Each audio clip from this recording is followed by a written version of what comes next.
पंथी पंचम वेद निराला नव योनि जगाने वाला हरि नाम यही हरि नाम यही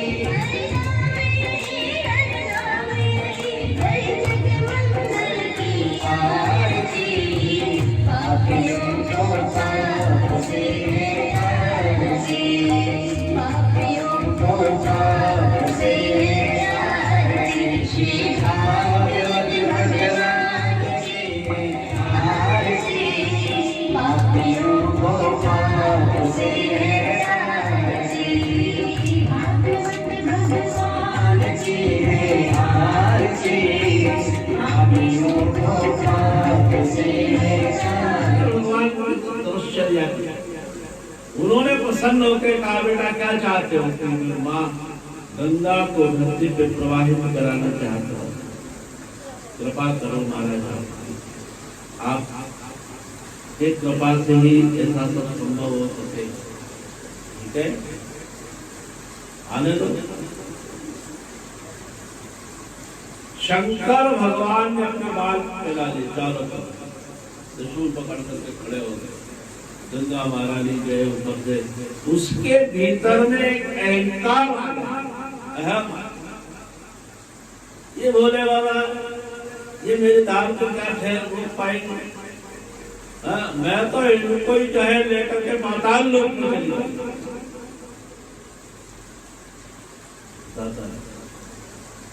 अहम है भगवान शंकर ने सोचा तो नीचे तो आ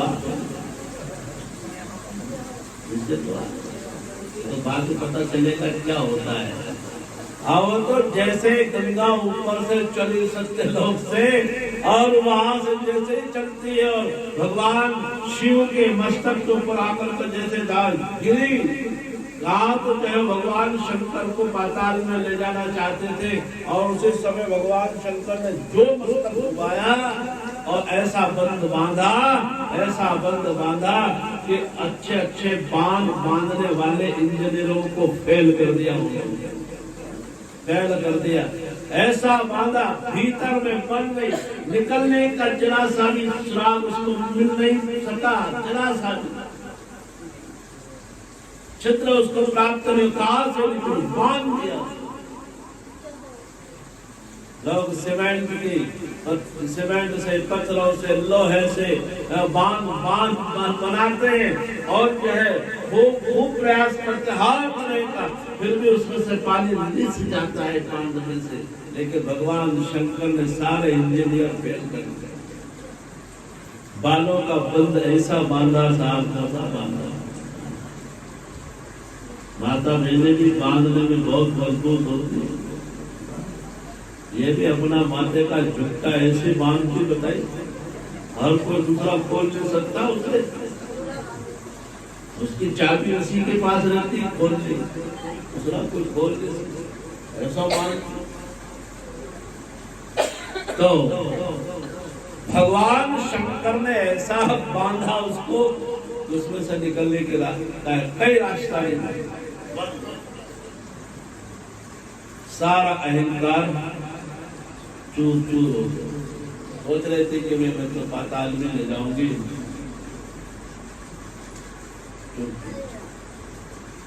अब क्या करें?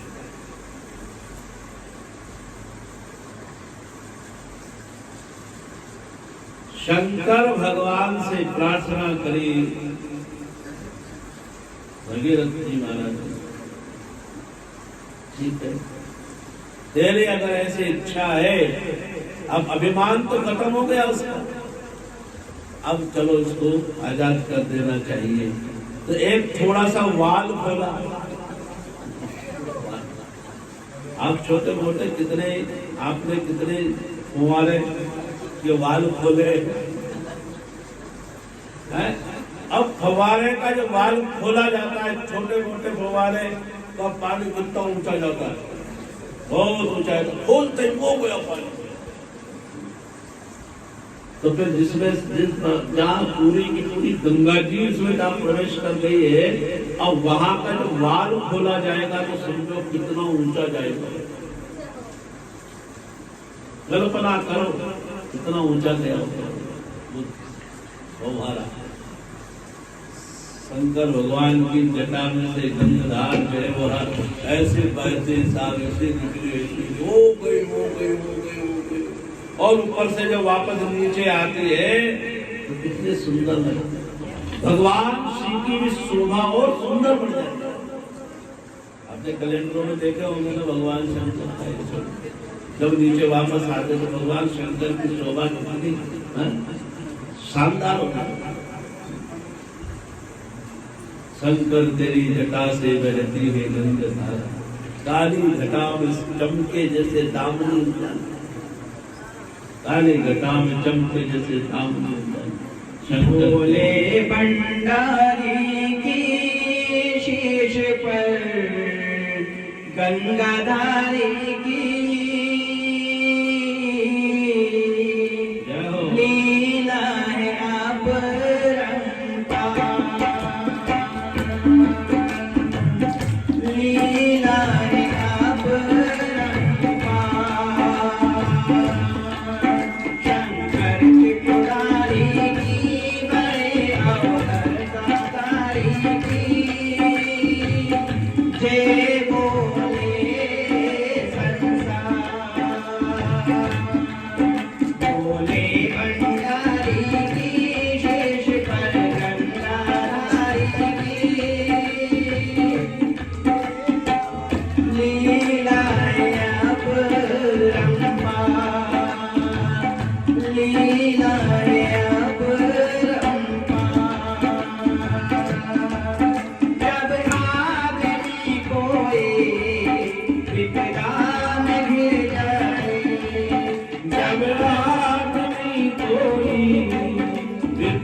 गंगा जो है वह प्रवाहित की रही है, धीरे धीरे धीरे बहने लगी।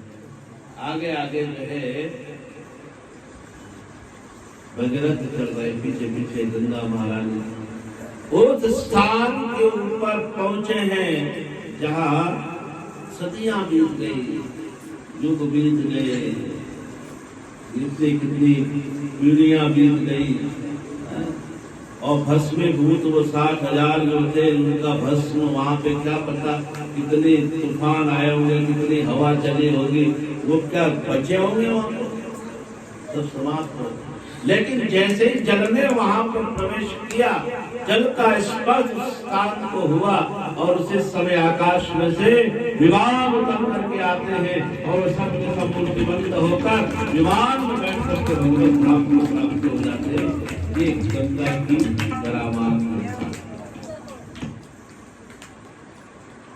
गंगा की करामात।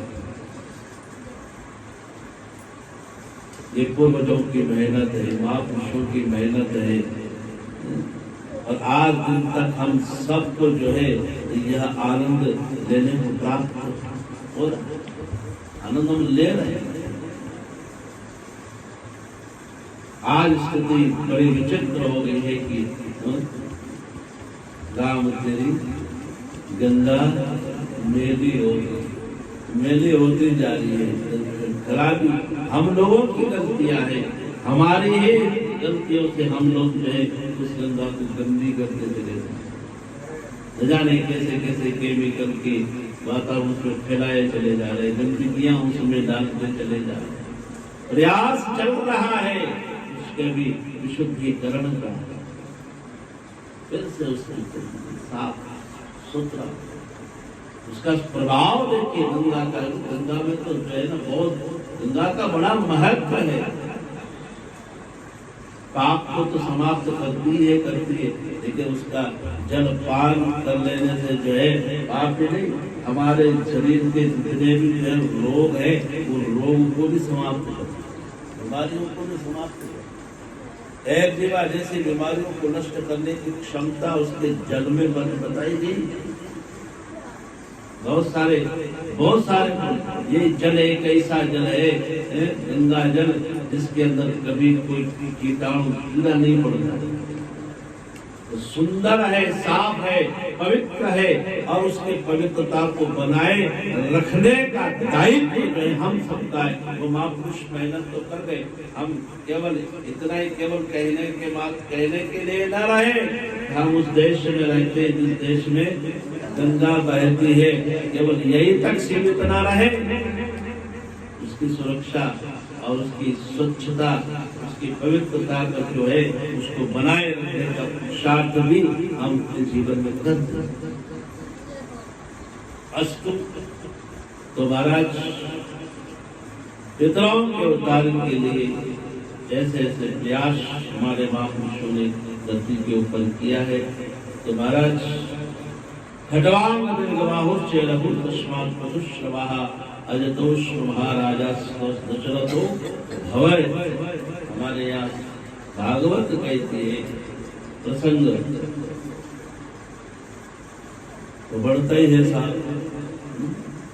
और अभी 4 महीने में टाइम है दोबारा में राम के जन्म के बाद कृष्ण का ही जन्म होने वाला है। राम जी को तो बुलाना पड़ेगा ना, तो मैं पूरा प्रयास करता हूँ अपनी मंदिर पर पहुंचने का। तो महाराज भगीरथ की पीढ़ी में जो है महाराज सोदाश नाम के राजा हुए, उनके अश्मक की पीढ़ी में जो है महाराज खटवांग बड़े प्रतापी राजा हुए, और उन्होंने देव संस्कृति की रक्षा के लिए असुरों के साथ में उन्होंने युद्ध किया। उनके जीवन का केवल मात्र एक मुहूर्त का समय उनके लिए बचा, और एक मुहूर्त के बचे हुए उस समय को उन्होंने अपने कल्याणार्थ उस अपने मन को भगवान श्री के चरणारविंदों में लगा करके और अपना कल्याण कर दिया। थोड़ा ही जिया जो कहे राम, थोड़ा सा भी जिए, लेकिन कुछ अच्छा कर गुजर जाने का जज्बा अपने भीतर में हो तो भगवान की बड़ी कृपा उसके ऊपर हो जाती है। तो उसने जीते जी भी अच्छा काम किया और आखिरी में भगवान को समर्पित होकर अपने जीवन का कल्याण कर लिया। थोड़ा सा समय मिला उनको अपने कल्याण के लिए। तो महाराज खड्वांग से जो है महाराज दीर्घबाहु हुए हैं, और दीर्घबाहु के पुत्र रघु हुए हैं, और रघु के पुत्र जो है महाराज अज हुए हैं, और महाराज अज के जो है पुत्र राजा दशरथ हुए। अज के राजा दशरथ हुए। महाराज इनको कोई पुत्र नहीं होने के कारण उन्होंने श्रृंगी एवं वशिष्ठ जी के माध्यम से और पुत्रेष्टि यज्ञ का कार्यक्रम उन्होंने करवाया।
प्रसादम सजाम्यहम परित्राणाय साधूनां विनाशाय च दुष्कृतां धर्म संस्थापनार्थाय संभवामि युगे युगे।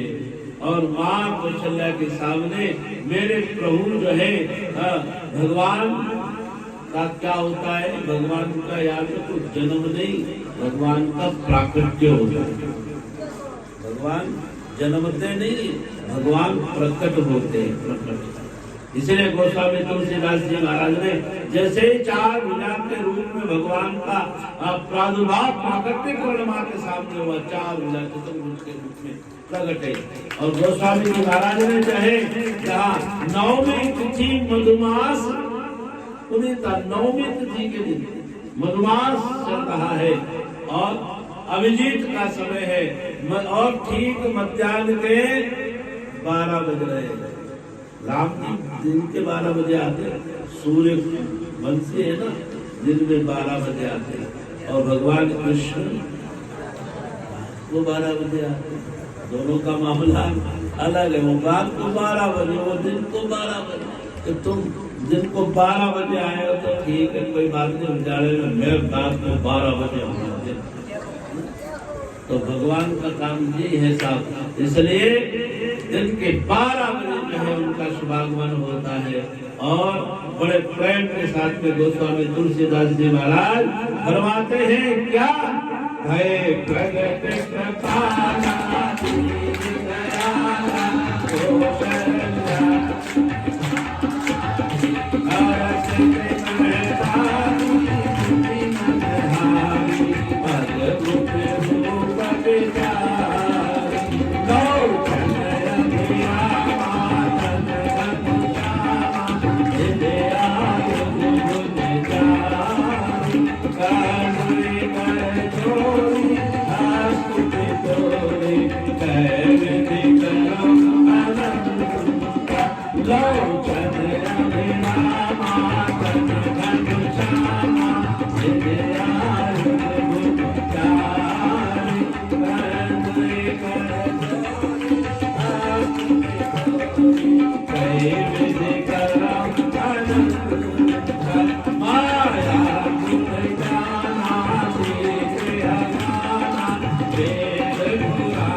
को बधाई हो, कथा करने वालों को बधाई हो, कथा में आने जाने वाले भक्तों को सबको बधाई हो।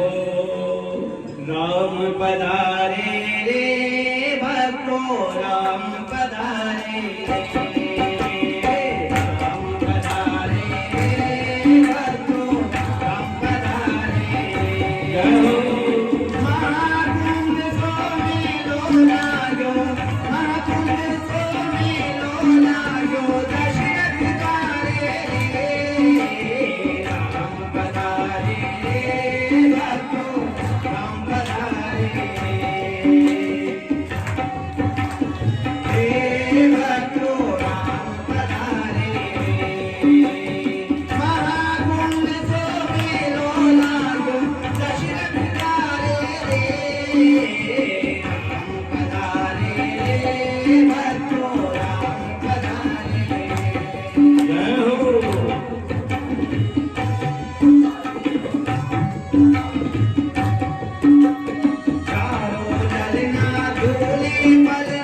बोलो राजा रामचंद्र भगवान की जय। तो भगवान का बड़ा जन्मोत्सव बड़े धूमधाम के साथ मनाया गया। दशरथ जी बहुत ही भाग्यशाली हैं और गुरुदेव की कृपा उनके ऊपर हुई है। 4 पुत्र दशरथ जी महाराज के हुए, राम लक्ष्मण भरत और शत्रुघ्न। राम का संस्कार हुआ और अपने बाल लीलाओं को सब उन्होंने आनंदित किया। राम लक्ष्मण ने जो है विश्वामित्र के यज्ञ की रक्षा की, ताड़का का वध किया।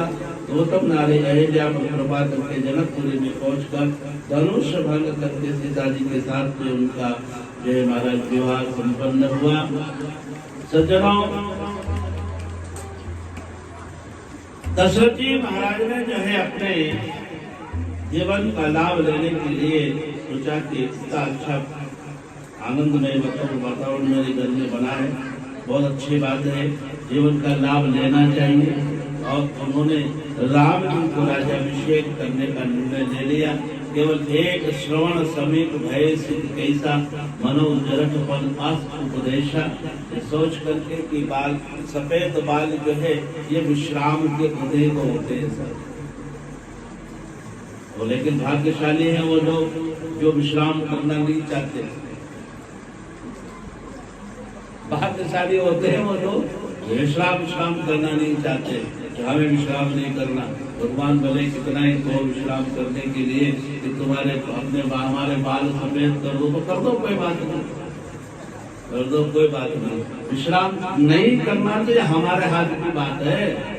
हम चाहेंगे तो करेंगे, नहीं तो नहीं करेंगे। तो नोटिस है, स्वीकार किया तो किया, नहीं तो वापस। सफेद तो नोटिस है साहब, सफेद बाल करना नोटिस आना है, लेकिन नोटिस खारिज करने का काम अपना है। हिजाब लगाओ, खारिज करो,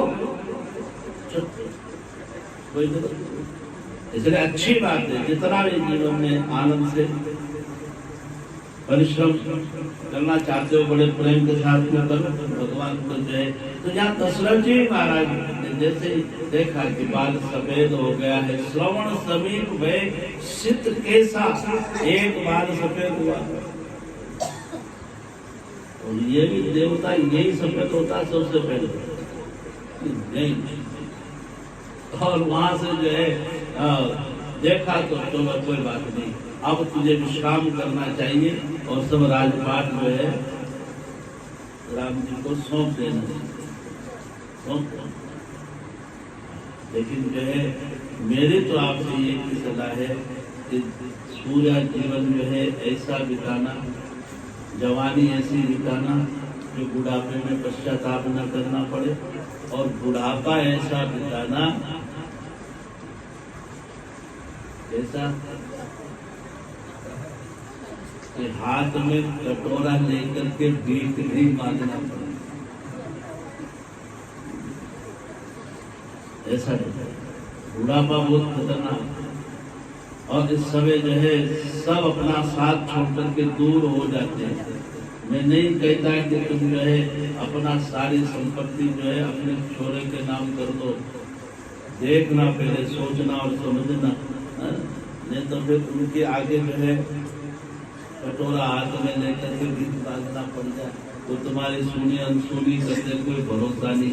मुझे सोचना और समझना फिर करना। मैं नहीं कहता श्रवण कुमारों की कमी है हमारे है, ऐसे सेवा करने वाले सेवा भी करते हैं, लेकिन बहुत सोच समझो। अस्तु सुनो में से बिनु सत्संग विवेक न हो, लेकिन विवेक न हो, ये बात सही, बिना सत्संग की विवेक नहीं होता। लेकिन आजकल सत्संग भी विवेक से ही सुना जाता है, विवेक से सुना, जैसा है वैसा कहा वैसा ही करने लग जाओ, बहुत सोच समझ करके करो। अस्तु तो यहाँ क्या होता है, जब विचार धारा मन में बनते ही अच्छा कुछ कर गुजर जाने का विचार आता है तो कोई विघ्न बाधा तो आ ही जाती है। और विघ्नेश्वरी ने देवताओं की प्रेरणा से विघ्नेश्वरी ने जो अवध में प्रवेश कर दिया। स्वाभाविक है, हम कहते हैं ना कि हंसता हुआ मधुमास भी तुम देखोगे और मरुस्थल की कभी प्यास भी तुम देखोगे। सीता के स्वयंवर पे न झूमो इतना, कल राम का वनवास भी तुम देखोगे। सीता के स्वयंवर पे न झूमो इतना, क्या पता कब किस स्थिति प्राणी की जीवन में बन जाए। अस्तु तो विघ्नेश्वरी ने प्रवेश किया है और मंथरा की बुद्धि को विकृत किया गया है। मंथरा से प्रेरित होकर के कैकेयी ने जो है 2 वर दशरथ जी महाराज से जो पुराने वाक्य थे मांग लिए और भारत को राज और राम को 14 वर्ष का वनवास मांग लिया। पिता के सत्य की रक्षा के लिए 14 साल के लिए राम वन में चले गए। साथ में सीता जी भी हो जाती है और लक्ष्मण भी हो लेते हैं। शूर्पणखा को विरूप बना देने के बाद रावण ने जो सीता का हरण किया है।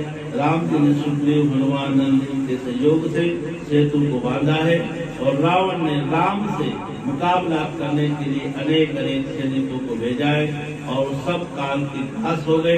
अंत में रावण आया और विभीषण की सहायता से राम ने रावण के नाभि में बाण मारा है और महाराज वो मृत्यु को प्राप्त हुआ है। राम की जो है विजय हुई और यहाँ धर्म पर जो है अधर्म पर धर्म की विजय होती है, सत्य पर सत्य की विजय होती है। और सज्जनों, विभीषण जी महाराज को राज्याभिषेक किया जाता है और वहां से पुष्प विवाह में विराजमान होकर के राम वापस लौट करके आते हैं। भरत जी महाराज आ रहे हैं, ये हनुमान और नंदी ग्राम से आगे आए, राम जी आ रहे, इसके बारे में उनको जानकारी मिली, वो तुरंत आए और दोनों भाइयों का बड़ा सुंदर मिलन वहाँ पर हुआ। खूब दान धर्मादि व्रत उन्होंने अपने जीवन में किए और राज्याभिषेक उनका किया गया। राजा बनने के बाद प्रजा का मनोरंजन पालन उन्होंने करना आरंभ किया। एक समय गुप्त रूप से जो है महाराज नगर में उन्होंने सुना कि एक जोड़ी अपनी पत्नी से कह रहा था कि महाराज मैं तुझे अपने पास में नहीं रखूंगा। महाराज इसलिए लंपट राम जो है वह 14 साल तक बाहर रही और अपहृत सीता को जो है वो अपने घर में रख ले। महाराज मैं तुझे अपने पास, तो लोकापवाद राम कार्तिक रामायण में का है, लोकापवाद विद्या रामायण परित्यक्तया। लोकापवाद के कारण जो है राम जी ने जो है सीता जी का त्याग कर दिया और सीता जी का त्याग किया। सीता जी वाल्मीकि आश्रम के अंदर रहती है। तो यहाँ पर वर्णन किया गया है कि 2 बालक उनको हुए, एक का नाम लव, दूसरे का नाम पुष्पड़ा। सुखदेव जी महाराज कहते हैं लक्ष्मण जी के भी 2 पुत्र हुए, अंगद और चित्रकेतु। और सुतसेन और सतसेन जो है महाराज भरत जी के पुत्र हुए और सुभाव सुतसेन जो है शत्रुघ्न जी के पुत्र हुए। और महाराज अंत तो गत्वा सीता जी में पृथ्वी के समा जाती है और 13,000 वर्ष तक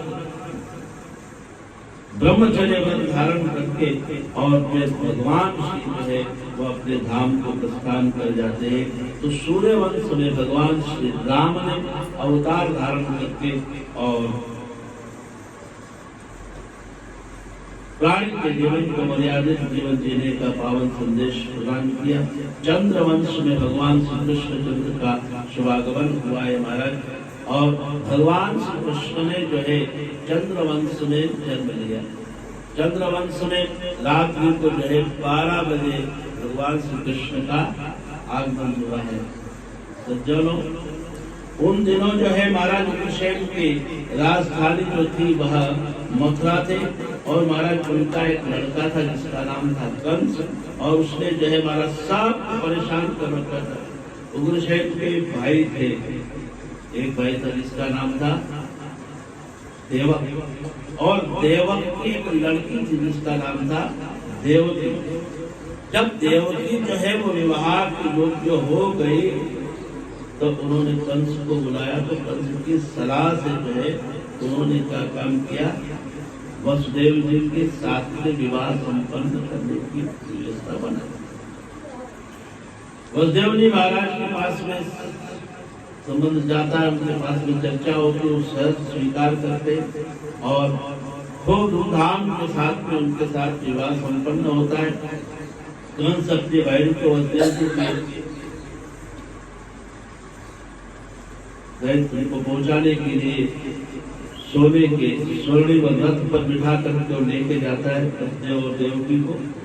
रास्ते के अंदर जो है आकाशवाणी होती है, अचानक आकाश में बदली बनती, गर्जना होने लगती, बिजलियां कूदने लगती है और वो तुरंत जो है वह कहते हैं कि काम जिस बहन को तुम इतने प्यार से उसके ससुराल पहुंचाने के लिए जा रहे हो, याद रखो उसी की 8वीं संतान जो है वो तुम्हारा काल हो।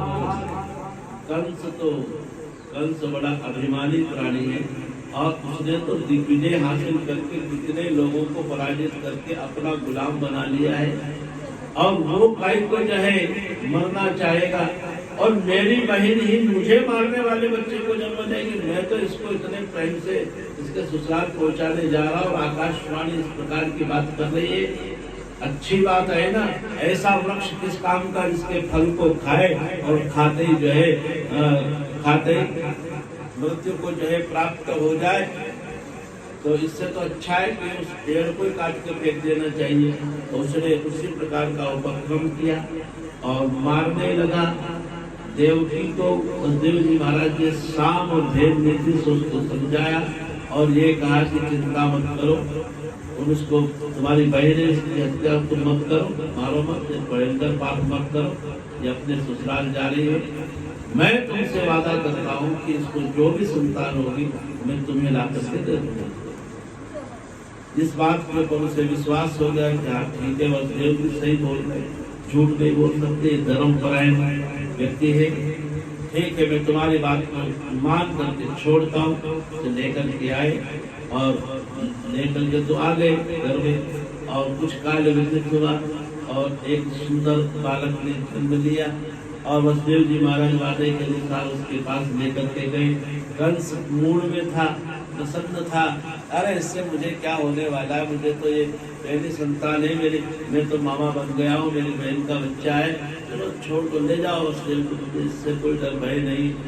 जैसे उसको छोड़ा और उधर देवताओं ने सोचा ये क्या हो गया, अरे पाप का घड़ा नहीं भरेगा तब तक भगवान कहाँ से पधारेंगे, ये तो पुण्य का काम करने लगा। कागने के मुंह से गंगा जल निकलना आश्चर्य की बात है ना। तब तो फिर जो है उन्होंने उसी समय नारद जी महाराज को प्रेरित किया और नारद जी महाराज वहां पर आए। वसुदेव जी उधर निकले, इधर नारद जी महाराज ने नारायण नारायण करके प्रवेश किया। आओ आओ महाराज देव ऋषि पधारे पधारे। उन्होंने कहा कि कंस से एक बात बताओ, अभी तो गए ये कौन वसुदेव जी थे, मैं महाराज मामा बन गया हूँ और मुझे जो है मेरे पास बच्चे को लेके आए थे, मैंने कहा वापस ले जाओ। अच्छा तेरे वापस भेज दिया, कहाँ वापस मैं क्या करता हूँ उसको, तो मुझे तो जो है देवकी के 8वीं संतान से खतरा है। अच्छा वास्तव में तो बहुत भोला है कंस में, भोला कहाँ महाराज, आप मुझे भोला बता रहे हो, मैं तो गजब का भोला हूँ, तो भोला कहाँ से हूँ, बहुत भोले हो। कैसे, इधर एकांत में लेंगे कमरे में, बस उठाया पलंग में बैठ, और कमल था उनको तैयार करने में क्या देर लगती है, 8 पंखुड़ी वाला कमल उसको दिखाया। एक बार बताया इसमें कितनी पंखुड़ियां हैं महाराज, 8 है और सबके सब एक जैसी खिली हुई क्या, तो ये 8 एक जैसी है, तो बता सकता है क्या इसमें पहली कौन सी और आखिरी कौन सी? महाराज ये बताना तो मुश्किल है, बस जो ऊपर वालों की राजनीति और नीचे वालों की राजनीति में यही अंतर है। तो महाराज मुझे तो ऐसा, अरे बस चिंता मत कर, तू ऊपर वालों की राजनीति बड़ी खतरनाक है, मैंने तो सोच लिया कि ये 8वीं संतान जो है मुझे जो है मारने वाली होगी, ये पहला ही अगर 8वां हुआ तो बस तेरा तो हो जाएगा ना कल्याण राम गुणानम। हाँ महाराज बात तो सही, तो क्या करूं, उसको मुद्दा के मार दो, मारने वाले की प्रेरणा, पाप की प्रेरणा दे वो भी पापी, पाप कर्म करने की प्रेरणा दे वो भी पापी। मैं नहीं कहता मार या छोड़ कुछ भी, मैं तो तेरे को समझाने आया था, बात बताने आया, तेरी मर्जी पड़े जो कर। अब कुछ दिन तुम्हारी मस्ती के शेष है, अब कुछ दिन तुम्हारी हस्ती के शेष है, पाप की ओर बढ़ा रहे हो कदम तुम, अब कुछ दिन तुम्हारी हस्ती के शेष है। अब तो जो है लगा दिया उसको लगे, और तुरंत जो है सूचना पहुंची और वसुदेव जी अपने बच्चे को लेकर के आए क्योंकि खल व्यक्ति हमेशा याद रखना, दुष्ट व्यक्ति अगर प्यार जताने लग जाए तो कभी उस पर विश्वास मत करना। तो स्वामी जी पहले ही कह चुके हैं कि क्या दामनी दमक रेन घल माही, रात के समय में अगर बिजली चमके और आप सोचो कि बिजली जहाँ चमकी वही दोबारा चमकेगी, कोई भरोसा नहीं, तो दूसरी जगह चमकने लग जाए, इधर चमकने लग जाए, उधर चमकने लग जाए। तो दामन दमक रेन घल माही और खल की प्रीति यथा स्थिर नहीं। जो खल व्यक्ति होते हैं, खल व्यक्तियों की जो प्रीति होती है वो यथा स्थिर नहीं होती। वहीं पे जो है ये वापस वैसा ही कोई न कोई हेतु है, उसके प्यार दिखाने का, प्रेम दिखाने का हेतु है, कारण है। अचानक से कहीं को जो है वो इतना प्रेम जताने लग गया, सौरे को वापस भेज दिया, इसलिए बुला लिया, वापस बुला लिया, जान करते बदले दूसरे वापस बुलवाएगा, वो हुआ और उसके हाथ में से छीन के बच्चे को मार। और तो और साहब उसने एक एक करके कितने बच्चे मारे, जेल खाने में बंद कर दिया, हथकड़ियां बेड़ियां डाल करके जेल खाने में बंद। 6 बच्चे जो है उसके जो है मार, 7वां गर्भ उसको हुआ। उसी समय भगवान ने अपनी माया को आदेश किया, उसने जो है उन्होंने जो उस माया ने क्या काम किया, वहां से संकर्षण करके और गोकुल में रोहिणी के गर्भ में उसे स्थापित कर दिया। और इधर लगा कंस को कि वह तो गिर गया। अच्छा वह पाप कटा, मुझे नहीं मारना पड़ा। भगवान श्री जो है 8वें गर्भ के रूप में उसके भीतर में प्रवेश करते और उस पहले वहां रोहिणी के यहाँ गर्भ से वनभद्र जी का प्राकट्यकरण होता है और इधर जो है 8वां गर्भ देवकी को होता है। और देवकी जो है बहुत विद्यमान, भगवान अपनी सारी कलाओं से युक्त होकर के उसके हृदय में प्रवेश करते हैं। आज बहुत विद्यमान हो रही, चमचमा रही, उसके सुंदरता को देख करके और कंस सोचता है कि इसको मार डालो, इसके पेट में मेरा उस 8वां जो बच्चा है ना, इसके पेट में आ चुका है, वो 8वीं संतान इसको होने वाली, अभी मार डालो, अभी खत्म कर दो। लेकिन कोई बात नहीं, अभी तो पैदा होगा तो यही पे तो होगा, वो मार डालो, अभी जाप छोड़ करके वापस चला जाए। आखिरकार में जो है सज्जनों क्या होता है, भादव का सुंदर पवित्र महीना आता है। भादव कृष्ण पक्ष, भादव कृष्णा अष्टमी, भादव का महीना आता है, कृष्ण पक्ष आता है, अष्टमी तिथि आती है, भादव कृष्णा अष्टमी, अर्धरात्रि उन्माद और शुभ नक्षत्र सुयोग आती और प्रकट हुए भगवान श्री का जो है प्राकट्यकरण 4 भुजा के रूप में मां के सामने हुआ प्राकट्यकरण, और अपना अभिप्राय उनके सामने 4 भुजा का रूप लेकर के सारी बातें सीधे उनसे जो करना थी जो करी। और उसके बाद में जो है उन्होंने कहा कि तुम चिंता मत करो, घबराने की आवश्यकता नहीं और घबराओ मत, तुमको यदि किसी प्रकार से कंस का कोई भय है तो मुझे जो है यहाँ से तुम मुझे गोकुल में नंद बाबा के यहाँ पर पहुंचा दो, 12 वर्ष तक मेरा ध्यान करना, सतत ध्यान करते रहना, मैं वापस लौट करके आऊंगा और तुम्हें जेल खाने से मुक्त करके और तुम्हारे जीवन का कल्याण करूंगा। तो सज्जनों ये बात स्वीकार करी और देखते देखते भगवान श्री जो है वो कन्या से छोटे से बालक हो गए और जैसे छोटे से बालक हुए और बड़ा पश्चंती वाणी में मानो जो है वो वेदों की ऋचाओं का पाठ कर रहे हैं, उनके रोने में से आवाज ऐसी आती है जैसे वेद की ऋचाओं की आवाज आती है, ऐसा भगवान रोते। और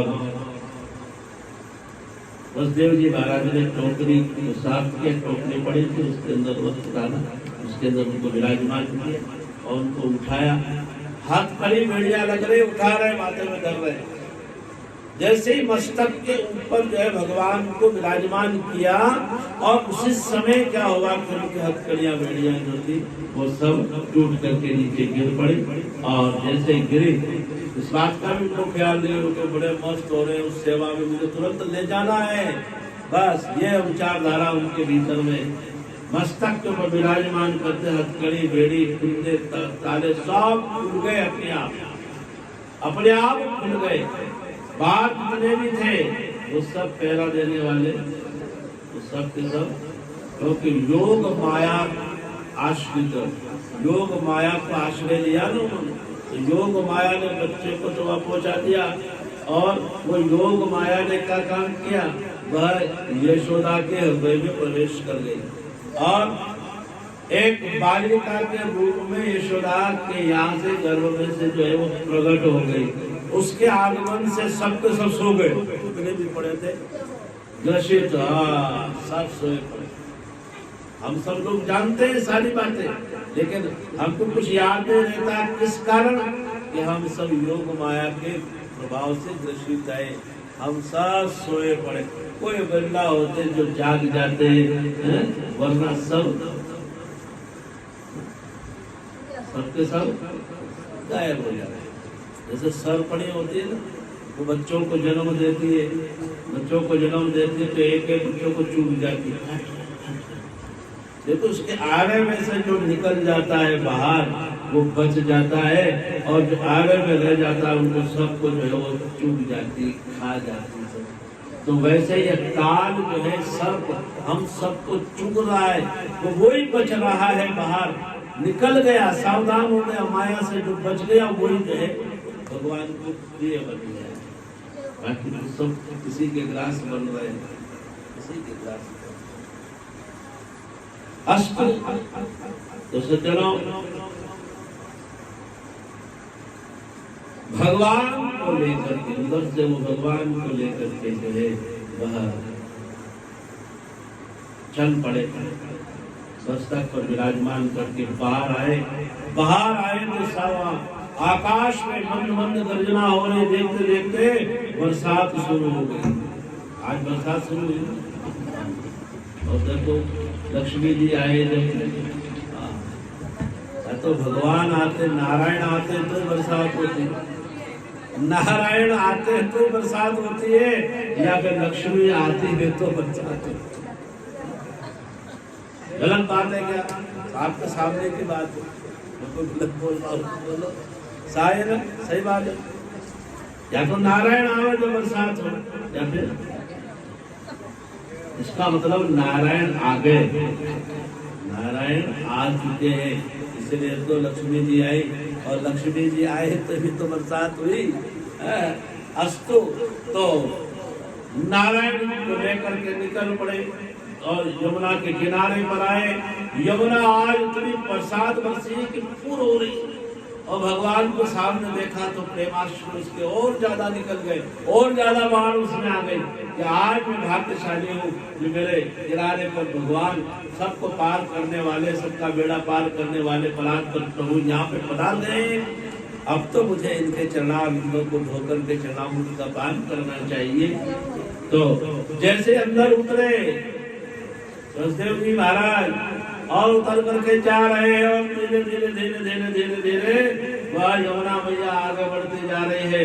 वो घुटने तक आ गए, घुटने से कमर तक आ गई, कमर से नाभि तक आ गए ऊपर, और ऊपर से जो है और पूरा पेड़ लग गया, और सीने तक आ गए, गले तक आ गए।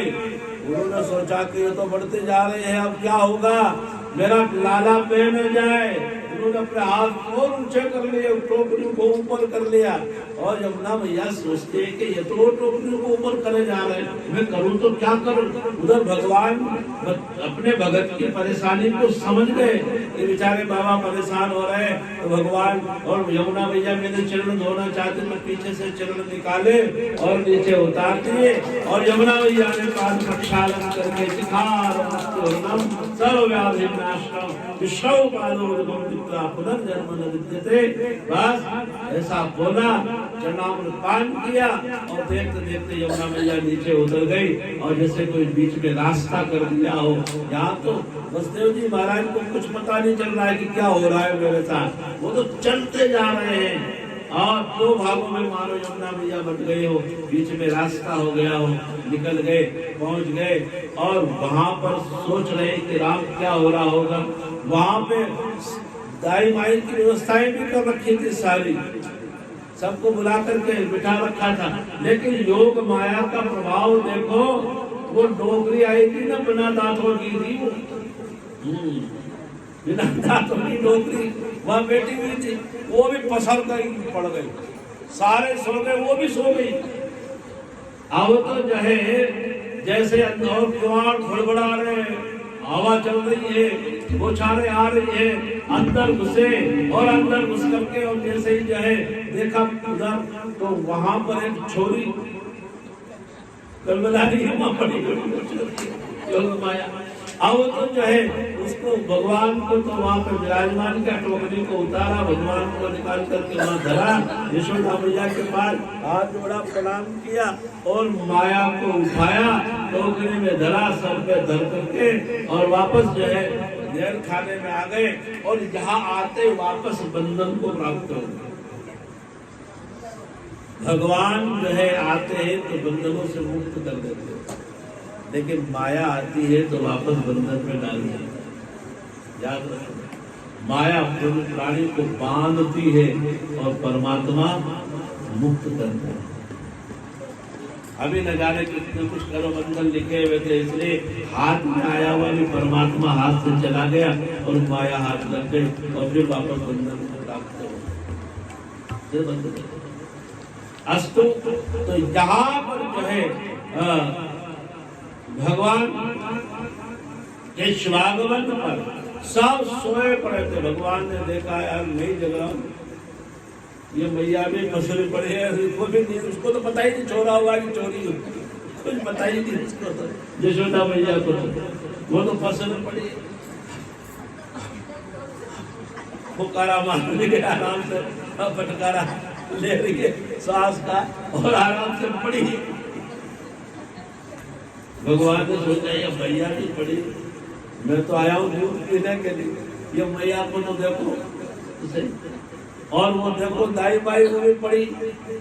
इतने में जो है भगवान ने सोचा क्या करना चाहिए, तो सबको कोई ना कोई को तो जगाना चाहिए। तो सबसे पहले आप जो है वहां पर बुआ जी की थी, सुनंदा बुआ जो थी वो भी पड़ी थी, उसकी आंख खुली, वो बैठी हुई।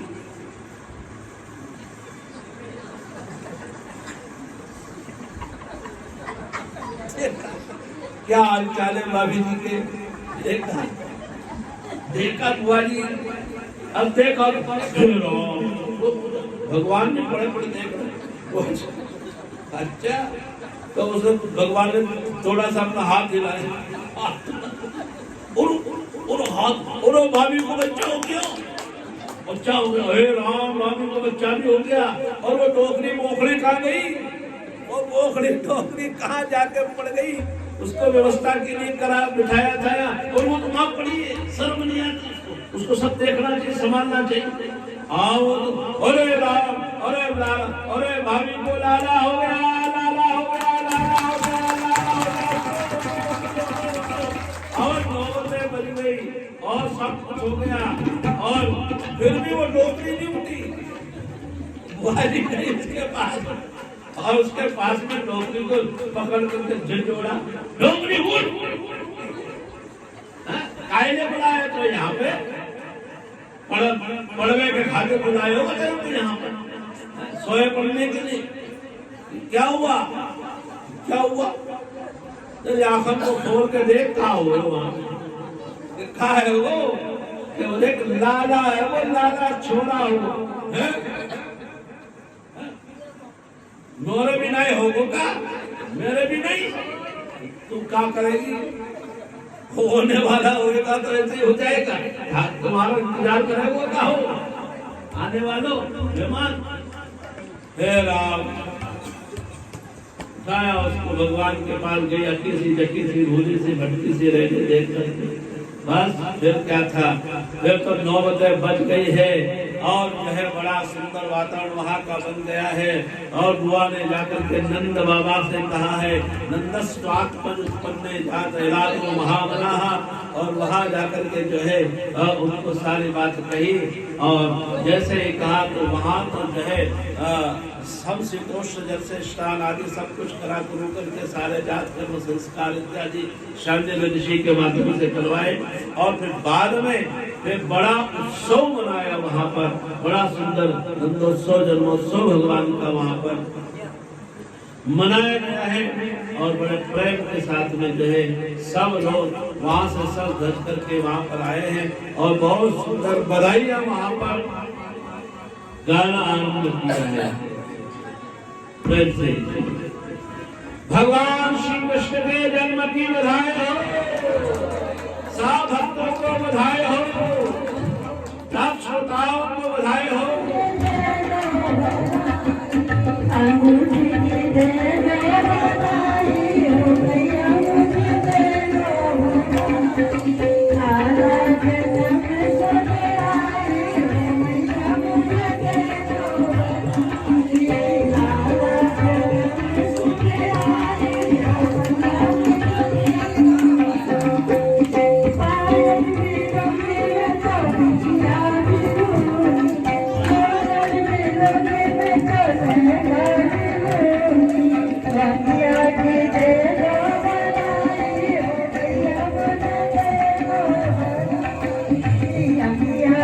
Jai